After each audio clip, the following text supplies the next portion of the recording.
Hi viewer, நான் உங்கள் doctor Kumar. இன்றைக்கி நம்ம நிகழ்ச்சியில் பொதுவாக உடலுறவு கொள்ளும்போது பலவித நன்மைகள் நம்மளுக்கு நடக்கும். ஆனால் சிலவங்களுக்கு உடலுறவு கொள்ள முடியாத ஒரு சூழ்நிலையிலையோ, ஒரு நோய் உற்ற காலங்கள்லையோ, ஒரு வேலை நிமித்தமாக வெளி ஊருக்கு செல்லும் பொழுதோ என்னென்னு பார்த்திங்கன்னா, இந்த உடலுறவு சூழ்நிலை காரணமாக ஒரு தவிர்க்கப்படுதலோ அல்லது வயது முதிர்வு மற்றும் உடல் பலகீனத்தினால் நம்ம உடலுறவு தவிர்க்கப்படும் பொழுதோ ஒருவித மனநிலை சோர்வு உருவாகும். அதே நேரத்தில் ஆங்ஸியஸ்னஸ் ஆர் ஆங்ஸைட்டின்னு சொல்லக்கூடிய நம்ம எதற்கெடுத்தாலும் கோவப்படுதல், எரிச்சல் அடைதல் அப்படிங்கிற ஒரு சூழ்நிலையில் உருவாகி கொடுக்க வைக்கும். சிலவங்களுக்கு லோ ட்ரைவ், அதாவது ஒரு மோட்டிவேஷனே இல்லாமல் இருக்கக்கூடிய ஒரு சூழ்நிலை உருவாகி கொடுக்க வைக்கும். சிலவங்களுக்கு பார்த்திங்கன்னா ரொம்ப டிப்ரெஷனாக இருப்பாங்க. சரிங்களா? டிப்ரெஷனாக இருப்பாங்க, லேக் ஆஃப் எந்தூசியாசமாக இருப்பாங்க. சிலவங்களுக்கு மனநிலை சோர்வு, எரிச்சல், எப்போ பார்த்தாலும் கோவப்படுகிற இதாக இருக்கக்கூடியது. அதே நேரத்தில் உற்சாகம் இழந்து தசைகளில் வலி ஏற்படுதல், மிகவும் பலகீனமாக இருப்பது போல் சிலவங்க ஃபீல் பண்ணுவாங்க. அதே நேரத்தில் பார்த்திங்கன்னு கேட்டிங்கன்னா, அந்த மனநிலை சோர்வுனால் எந்த ஒரு ஃபிசிக்கல் வேலையிலையும் கான்சன்ட்ரேட் பண்ண முடியாது. சரிங்களா? உடலுறவு கொள்ளாத ஒரு சூழ்நிலையில் இதற்கு என்னென்ன காரணங்கள் இருக்குது அப்படிங்கிறத நான் இப்போ வரிசையாக சொல்லிட்டு வர போகிறேன். அதற்கு முன்னாடி ஒரு ப்ரீ பொசிஷனாக இதனால் என்னென்ன ஒரு உடலுறவு கொள்ளனால என்னென்ன ஒரு மாற்றங்கள் நடைபெறுங்கிறத நம்ம இது பண்ணணும். அதே நேரத்தில் பசியின்மை இருக்கும். சரிங்களா? அதே நேரத்தில் ஏற்கனவே சொன்ன மாதிரி ஃபிசிக்கல் ஒர்க்கில் கான்சன்ட்ரேட் ரொம்ப குறையும்.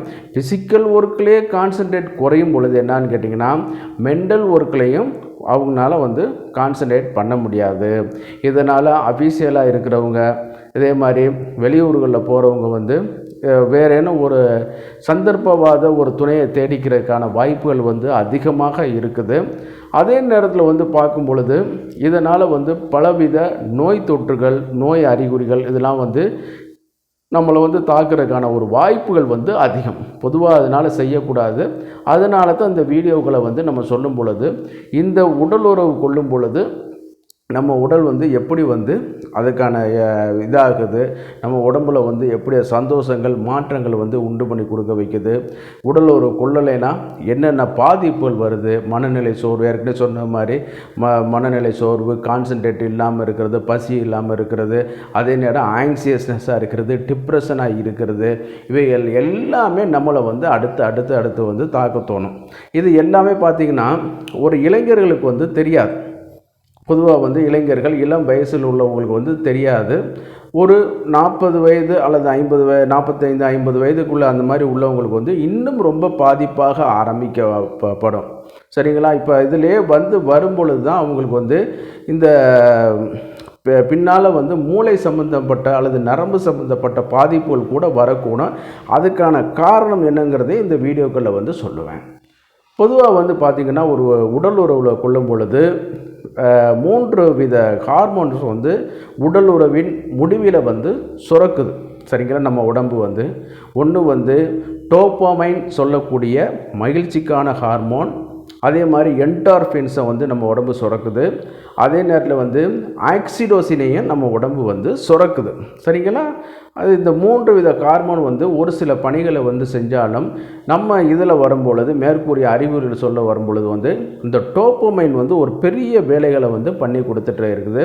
இது என்ன பண்ணுறாங்கன்னு கேட்டிங்கன்னா, ப்ளஸரபிள் ஹார்மோனே சொல்லி கொண்டு வர்றாங்க. நம்ம மகிழ்ச்சியின் போதோ, மகிழ்ச்சிக்கு காரணமாக இருக்கும் பொழுதோ இந்த ஹார்மோன் சுரக்கக்கூடியது. இந்த டோபமைன் இது பண்ணுறதுனால தான் எல்லா நியூரான்ஸும் அட் அ டைம் சுரக்குது அப்படிங்கிற மாதிரி சொல்கிறாங்க. ஒரு சில நியூரான்ஸும் இதை சுரக்காமல் இருக்கிறதுக்கான வாய்ப்புகள் அதிகம். இது பிரெயின் செல்லில் உள்ள நியூரான்ஸ்லேருந்து இன்னொரு நியூரான்ஸுக்கு சிக்னல்ஸை டிரான்ஸ்மிட் பண்ணுறதுக்கு இந்த டோபமைன் ஹார்மோன் ரொம்ப உதவிகரமாக இருக்குது அப்படிங்கிற மாதிரி சில ஆராய்ச்சிகளில் சொல்லிட்டு வர்றாங்க. இந்த டோபமைன் தான் மகிழ்ச்சிக்கான ஹார்மோன்ஸ் என்னன்னு கேட்டிங்கன்னா, உடல் உறவின் இறுதி நேரத்தில் வந்து வெளிப்படுத்தப்படுறதுனால தான் மனதுக்கு வந்து ஒரு மகிழ்ச்சி, அதே நேரத்தில் வந்து நல்ல உறக்கத்தை வந்து உண்டு பண்ணி கொடுக்க வைக்குது. அதே நேரத்தில் வந்து தசைகளில் வரக்கூடிய வலிகள், இந்த மாதிரியான ஒரு பாதிப்புகள்லாம் குறைச்சி கொடுக்க வைக்குது. அதே நேரத்தில் வந்து கான்சன்ட்ரேஷனை வந்து அதிகரிக்க வைக்குது, ஒர்க் கான்சன்ட்ரேஷன். அதனால தான் நல்லா வந்து பார்த்திங்கன்னா ஆணுக்கு வந்து விந்தை வெளியேற்ற வரைக்கும் ஒரு ஆர்வம், துடிப்பு வந்து இருக்கும். வெளியேறின பிறகு வந்து கொஞ்சம் சோர்வு, டயர்டாக இருந்தாலும் அவர்களால் வந்து மற்ற பணிகளில் வந்து எளிதாக வந்து ஒரு கான்சன்ட்ரேட் வந்து பண்ண முடியும். வேலைகள்லையும் சரி, பொதுவாக காம சிந்தனைகள் இருந்தால் வந்து எந்த வேலைகளையும் நம்ம வந்து இது பண்ண முடியாது. பட் உடலுறவு முடிவில் வந்து இந்த டோபமைன் வந்து அதிகமாக சுரக்கிறனால வந்து என்னன்னு கேட்டிங்கன்னா நம்ம எல்லா பணிகளையும் வந்து ஓரளவு நம்ம கான்சன்ட்ரேட் வந்து பண்ணக்கூடிய ஒரு வாய்ப்புகள் வந்து அதிகம்.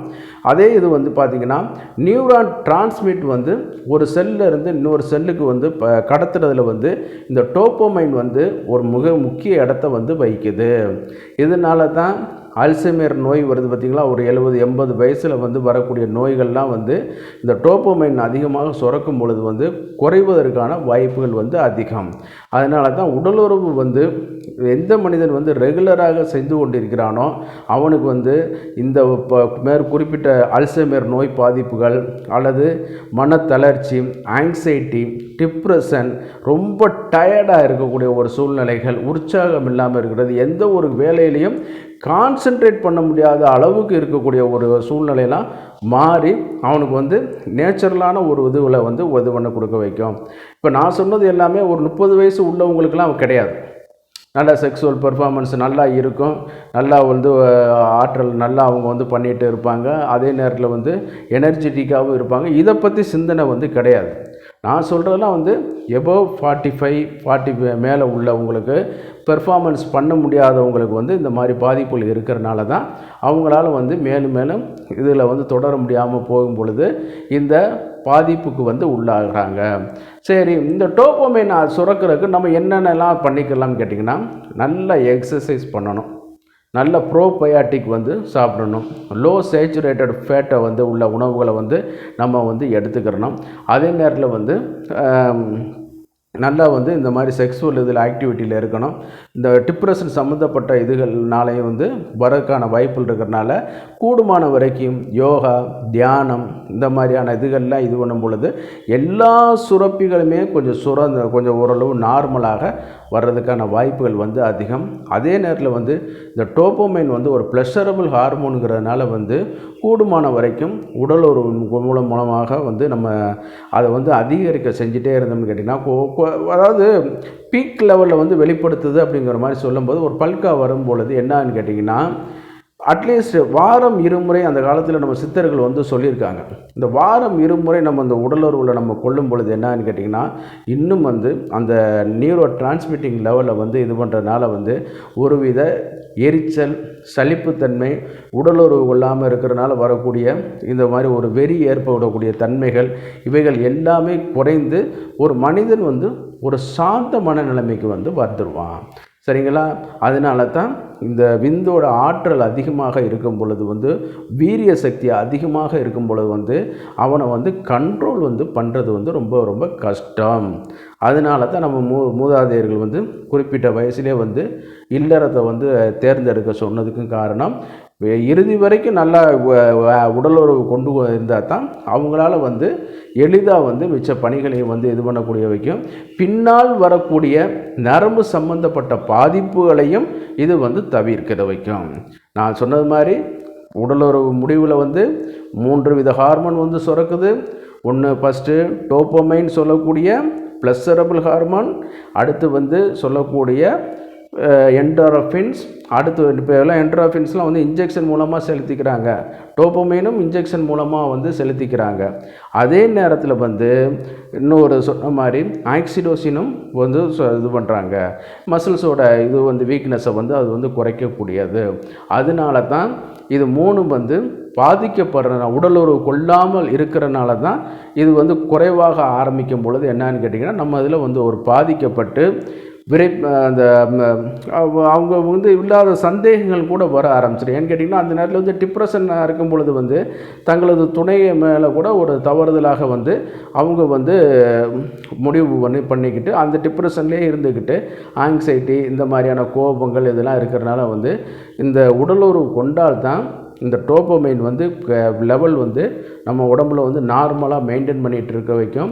நியூரோ டிரான்ஸ்மிட்டிங் லெவலும் வந்து சரியாக இருக்கிறனால வந்து அட்லீஸ்ட் நம்ம வந்து இல்லறத்தில் இருக்கிறவங்க கூடுமான வரைக்கும் இந்த உடலுறவு இதை வந்து பண்ணிகிட்டு இருந்தோம்னா இந்த மாதிரியான இது வந்து ஹார்மோன் லெவலும் வந்து நம்ம இதாகிட்ருக்கோம். நான் உங்கள் டாக்டர் குமார். இந்த நிகழ்ச்சி உங்களுக்கு பிடிச்சிருச்சுன்னா லைக் பண்ணுங்கள், ஷேர் பண்ணுங்கள், மறந்துடாமல் சப்ஸ்கிரைப் பண்ணி எங்களுக்கு ஹெல்ப் பண்ணுமாறு மிக பணிவோடு கேட்டுக்கொள்கிறேன். மிச்சம் ஒரு வீடியோவில் சந்திக்குமாறு நன்றி கூறி விடுகிறேன். நன்றி, வணக்கம்.